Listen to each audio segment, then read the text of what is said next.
काली छाया। राजीव एक छोटे से गांव में नई नौकरी के सिलसिले में रहने आया था।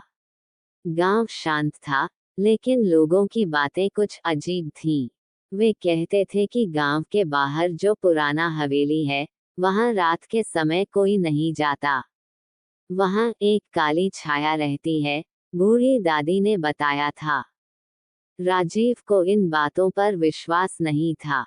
एक रात वह अपनी जिज्ञासा को शांत करने के लिए हवेली की ओर निकल पड़ा।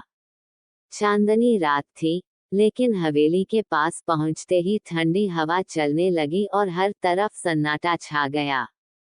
दरवाजा अपने आप चर्रा चर्रा करता खुल गया।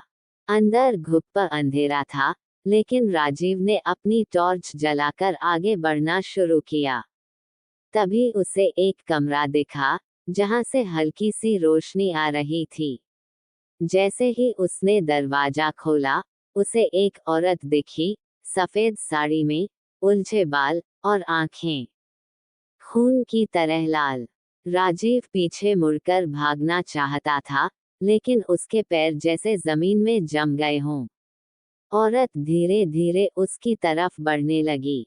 वह कुछ बोल नहीं रही थी, बस उसकी आंखों में गुस्सा और दर्द था। तू भी आया है मुझे तंग करने, उसने कराहती आवाज में कहा। राजीव चीखकर बेहोश हो गया। अगली सुबह गांव वालों ने राजीव को हवेली के सामने बेहोश पाया।